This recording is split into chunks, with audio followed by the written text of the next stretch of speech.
નમસ્તો ખેડૂત મિત્રો, હું ફરીથી એક વખત આપનું સ્વાગત કરું છું અમારી કૃષિ કલ્યાણ ચેનલમાં. તો આજે આપણે જોઈશું કે આપણે જે જુદા જુદા પાકો વાવતા હોય જુદી જુદી જમીન ઉપર, એમાં જરૂરી પોષક તત્વો કયા કયા છે એનું વર્ગીકરણ જોઈશું.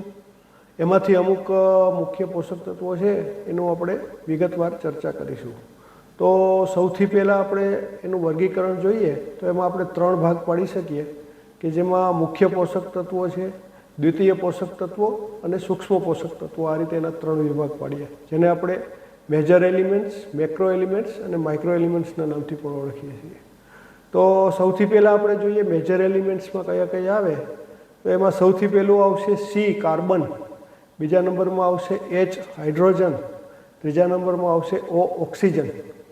અને ત્યાર પછી નાઇટ્રોજન, ફોસ્ફરસ અને પોટાશ, NPK, જેના NPKથી ઓળખીએ છીએ, એ મેજર ન્યુટ્રિશનમાં આવશે.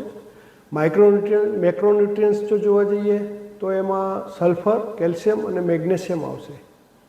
અને માઇક્રોન્યુટ્રિયન્ટ જો જોઈએ તો એમાં આપણે ઝીંક, ફેરસ, મેંગેનીઝ, મોલિબ્ડેનમ, સિલિકોન અને બોરોનને મૂકી શકીએ કે જે સૂક્ષ્મ પ્રમાણમાં જરૂર પડે છે.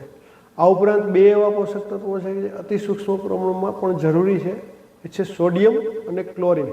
તો આ 16 ટોટલ પોષક તત્વો એવા છે કે જે આપણા કોઈપણ પાકના જીવનચક્ર ચલાવવા માટે, ઉત્પાદન લેવા માટે થોડા વધતા પ્રમાણમાં પણ જરૂરી છે. તો આજે આપણે સૌથી પહેલાં મેજર એલિમેન્ટ્સની વાત કરીએ, મુખ્ય પોષક તત્વોની.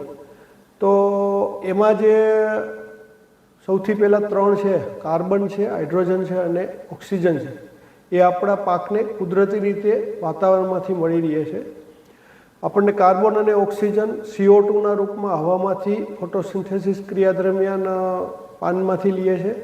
અને હાઇડ્રોજન અને ઓક્સિજન છે એ આપણને પાણીમાંથી પણ વનસ્પતિને મળે છે.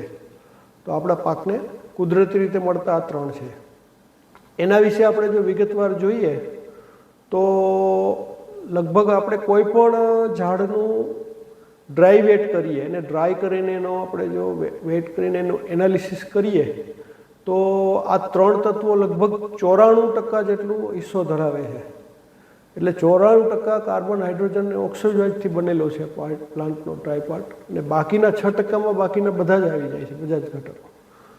એનો મતલબ એવો થાય કે સૌથી વધુમાં વધુ ઉપયોગી આ 3 ઘટકો છે કોઈ પણ વનસ્પતિને અથવા તો કોઈ પણ પાકને ચલાવવા માટે, જે આપણને કુદરતે આપેલા છે. ત્યાર પછી આપણે મુખ્યમાં વાત કરીએ તો નાઇટ્રોજન, ફોસ્ફરસ, પોટાશ આવે. તો આજના આ વિડીયોમાં આપણે નાઇટ્રોજન વિશે થોડું વધારે વિગતવાર ચર્ચા કરીશું. તો સૌથી પહેલાં તો નાઇટ્રોજન છે એનું મૂળ સ્વરૂપ વાયુ છે. ગેસિયસ ફોર્મમાં જ નાઇટ્રોજન હોય કુદરતી રીતે. અને આપણી આસપાસનું જે કોઈ વાતાવરણ છે, પૃથ્વીની આજુબાજુનું આખું વાતાવરણ છે, એનો જો તમે એનાલિસિસ કરો તો એમાંથી 78.2% જેટલો નાઇટ્રોજન વાયુ છે. બાકીના બધામાં બાકીનું આવી જાય, બધા જ ઘટકો. તો હવામાંથી નાઇટ્રોજન એ સૌથી મોટો સોર્સ છે. અને આપણા જુદા જુદા વૈજ્ઞાનિકોએ આજથી લગભગ 101 વર્ષ પહેલાં નાઇટ્રોજનનું, મને લાગે 1920માં કે એમ કંઈ, જર્મનીના એક વૈજ્ઞાનિક, BASF કંપનીના વૈજ્ઞાનિકે નાઇટ્રોજનને યુરિયા સ્વરૂપમાં બનાવવાની પ્રોસેસ શોધી કાઢી. અને એ બાબતમાં એને એક નોબેલ પારિતોષિક પણ આપવામાં આવેલો એ વૈજ્ઞાનિકને. તો નાઇટ્રોજન હવાનું છે એને આપણે જુદા જુદા સ્વરૂપમાં વૈજ્ઞાનિકોએ ખાતર તરીકે બનાવેલા છે, આપણે ફેક્ટરીઓમાં બનાવીએ છીએ. અને નાઇટ્રોજન હવામાં 78.2% કામ કરે છે. હવે નાઇટ્રોજનનું મહત્ત્વ શું છે આપણા પાકમાં એ જોઈએ. તો નાઇટ્રોજનનું જો મહત્ત્વમાં જોવા જઈએ તો ઝાડના પાન હોય અથવા તો ઝાડમાં કોઈ પણ લીલો ભાગ હોય, જેને આપણે હરિતકણ અથવા તો ક્લોરોફિલ કહીએ છીએ, એ જે સાઇટ ઉપર બને એને ક્લોરોપ્લાસ્ટ કહેવાય. અને ક્લોરોપ્લાસ્ટમાં લગભગ આપણે જેટલું નાઇટ્રોજન પાકમાં વપરાતું એનું 70% એ ક્લોરોપ્લાસ્ટમાં વપરાય છે. એ 70% પાર્ટ ક્લોરોપ્લાસ્ટનો નાઇટ્રોજનથી બનેલો હોય છે, એમ કહો તો ચાલે. એટલે સૌથી મહત્ત્વનો રોલ જો કહીએ તો એનું ક્લોરોફિલ સિન્થેસિસ અને ફોટોસિન્થેસિસમાં કહી શકીએ. ક્લોરોફિલ સિન્થેસિસ એટલે હરિતકણ જે દ્રવ્ય તૈયાર થતા હોય એની સાઇટ ક્લોરોપ્લાસ્ટ, અને એ તૈયાર કરવામાં મદદ કરે છે નાઇટ્રોજન. અને ફોટોસિન્થેસિસ એટલે હવામાંથી કાર્બન ડાયોક્સાઇડ, જમીનમાંથી પાણી અને સૂર્યપ્રકાશ મળી અને જે બધી ક્રિયાઓ થાય જ્યાંથી વનસ્પતિનું જીવનની શરૂઆત થાય, દરેક ઘટકો જે કોઈ વનસ્પતિને લગતા હોય બનતા હોય, એમાં સૌથી મહત્ત્વનો રોલ છે નાઇટ્રોજનનો. આ ઉપરાંત નાઇટ્રોજન પ્રોટીન, અમુક પ્રકારના વિટામિન્સ, અમુક પ્રકારના સાઇટોક્રોમ્સ, અમુક પ્રકારના પ્યુરિન્સ એના ભાગરૂપે વનસ્પતિમાં જોવા મળે છે, જેને આપણે ફોટોસિન્થેસિસની ક્રિયામાં, મેટાબોલાઇટ્સ બનાવવાની ક્રિયામાં ખૂબ મહત્ત્વનો રોલ હોય છે. અને પ્રોટીન એવો પાર્ટ છે કે જે બને તો જ ડીએનએ અને આરએનએ બને, અને ડીએનએ આરએનએનું પણ કન્સ્ટિટ્યુટમાં નાઇટ્રોજન હોય છે. એટલે એક રીતે જોવા જઈએ તો એમ કહી શકીએ કે કોઈ પણ કોષ અથવા તો કોઈ પણ સેલ બને વનસ્પતિનો, એમાં નાઇટ્રોજન ના હોય તો એ સેલ બની ના શકે. કેમ કે ડીએનએ આરએનએ ના બને, પ્રોટીન ના બને તો આગળનું કોઈ પણ પ્રોસેસ ચાલવાની નથી. એટલે એક બેઝિક જરૂરિયાત ગ્રોથ માટેની, નવા સેલ બનવા માટેની, એ નાઇટ્રોજનથી પૂરી પડે છે. બીજા નંબરમાં પ્રોટીન સિન્થેસિસ પણ નાઇટ્રોજન હોય તો જ થઈ શકે. અને પ્રોટીન સિન્થેસિસ થાય તો જ આપણા ઝાડને એનર્જી પૂરી પડે અને આપણા ઝાડની દરેક પ્રક્રિયાઓ આગળ ચાલી શકે. એટલે આ બે મહત્ત્વના રોલ થયા. પહેલો રોલ થયો એ ફોટોસિન્થેસિસમાં, ક્લોરોફિલ તૈયાર કરવામાં, અને બીજો રોલ થયો એ નાઇટ્રોજનને પ્રોટીન સિન્થેસિસમાં અને નવા સેલ બનવામાં એની જરૂરિયાત છે. હવે જોઈએ આપણે નાઇટ્રોજન ઓછું પડે તો આપણને શું પ્રોબ્લેમ આવે આપણા ઝાડમાં, મતલબ એના ડેફિશિયન્સી સિમ્ટમ્સ કયા કયા આપણે જોઈ શકીએ.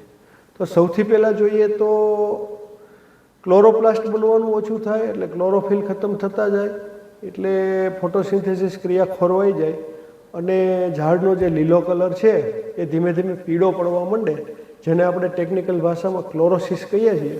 એ ક્રિયા ચાલુ થાય એટલે આપણને પહેલું સિમ્ટમ દેખાય, ક્લોરોસિસથી દેખાય. હવે જો નાઇટ્રોજન વિશે વિચારીએ તો નાઇટ્રોજન એ ઝાડની અંદર ખૂબ જ ઇઝીલી મોબાઈલ ઘટક છે, મોબાઈલ પોષક તત્વ છે. એટલે આપણને આ ક્રિયા જે ક્લોરોસિસની છે સૌથી પહેલાં આપણને જૂના પાનમાં જોવા મળશે.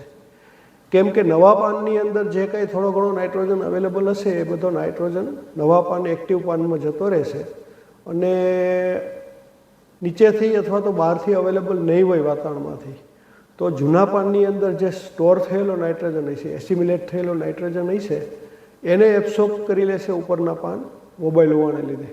એટલે પહેલું એ વસ્તુ એ યાદ રાખવાની છે કે આપણને નાઇટ્રોજનની ડેફિશિયન્સી હંમેશા જૂના પાનમાં દેખાશે. લીલા પાનમાંથી ધીમે ધીમે પીળા પડવા માંડશે. અમુક તમાકુ જેવા પાક છે કે જેમાં આપણે જોઈ શકીએ કે નીચેના પાનની અંદર ઘણી વખત નેક્રોટિક સ્પોટ થઈ જાય, નેક્રોટિક એ સ્પોટ મોટા મોટા થઈ જાય, સડી જાય પાન નાઇટ્રોજનની ડેફિશિયન્સીને લીધે. પીળા પડે, ધીરે ધીરે વધારે પીળા પડે, સડી જાય, અને ઘણી વખત પાન ખરી પણ જાય છે નીચેના પાન.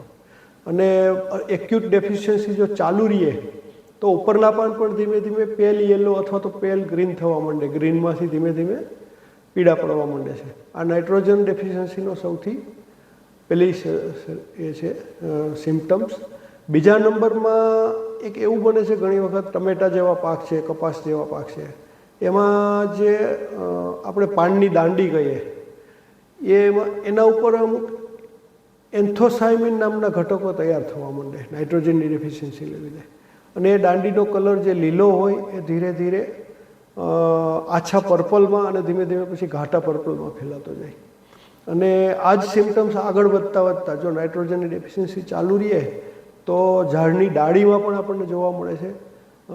ઝાડની ડાળી છે એ પણ ધીમે ધીમે લાઇટ પર્પલમાંથી ધીમે ધીમે ડાર્ક પર્પલ થવા માંડે છે. તો આ બે મુખ્ય જે સિમ્ટમ્સ છે નાઇટ્રોજનની ડેફિશિયન્સીના. અને બીજું મહત્ત્વનું જે બનશે કામ એ થશે કે એનો ગ્રોથ સ્ટન્ટેડ થઈ જશે, ગ્રોથ વધશે નહીં. બે નોડ વચ્ચેનું ડિસ્ટન્સ ધીમે ધીમે વધવા માંડશે, જે વધવું ઓછું નાઇટ્રોજન ઓછો પડશે તો ઘટવા માંડશે, એકદમ નજીક આવી જશે. પાન પીળા પડવા મળશે. તો આ મેઇન જે ડેફિશિયન્સીના સિમ્ટમ છે, આ 3 સિમ્ટમ છે. પછી આપણે જોઈએ કે જો નાઇટ્રોજન વધારે થઈ જાય તો શું થાય ઝાડની અંદર, એ પણ એટલું જ મહત્ત્વનું છે કે નાઇટ્રોજનની ટોક્સિસિટીથી શું થશે. તો સૌથી પહેલાં જો આપણે જોઈએ તો નાઇટ્રોજનની ટોક્સિસિટી થશે તો પાન જાડા અને અતિશય ડાર્ક ગ્રીન થઈ જશે. નાઇટ્રોજન અતિશય થઈ જશે તો એટલે એનું ફોટોસિન્થેસિસની ક્રિયા અટકી પડશે. એની ઉપર ફૂગના રોગોની અને ચૂસ્યા પ્રકારની જીવાતોનો એટેક ખૂબ વધી જશે. બીજા નંબરમાં જો આપણે જોઈએ એના અતિશય થવાથી શું થાય તો એનું જે રિપ્રોડક્ટિવ ગ્રોથ છે એ ખતમ થઈ જશે. ફૂલ ખરવા માંડશે, ફૂલની નવા ફૂલો આવશે નહીં, એનું જે આખો રિપ્રોડક્ટિવ સ્ટેટ છે એ આખું ખતમ થઈ જશે અતિશય થવાથી. પણ જેવી રીતે ઓછા થાય તો પણ રિપ્રોડક્ટિવ ઓછો થાય, એવી રીતે વધારે થાય પણ રિપ્રોડક્ટિવ ગ્રોથ, ફૂલ આવવા, ફૂલનું ફલિનીકરણ થવું, એમાંથી કળી બંધાવી, ફળનું મોટું થયું, આ બધી જ ક્રિયાઓ અટકી જશે. તો આજના વિડીયોમાં આપણે નાઇટ્રોજન વિશે જોયું. હવે આના પછીના વિડીયોમાં આપણે ફોસ્ફરસ અને પોટેશ વિશે થોડી વિગતમાં જોઈશું, જે મેજર એલિમેન્ટ્સ છે એનું, કે જુદા જુદા પાકમાં કઈ રીતે કામ કરે અને કયું વાપરવું જોઈએ. આ બાબતના કોઈને કંઈ વધારે પ્રશ્નો હોય તો તમે મને મેસેજ કરી શકો છો આ જ ચેનલમાં. અને તમને આ જો માહિતી કામની લાગી હોય અને સારી લાગી હોય તો મારા વિડીયોને લાઈક જરૂર કરજો અને મારી ચેનલને સબસ્ક્રાઈબ કરજો. Thank you. આપણે બહુ જલ્દી ફરી મળીશું ફોસ્ફરસ અને પોટાશ વિશે વધારે માહિતી સાથે.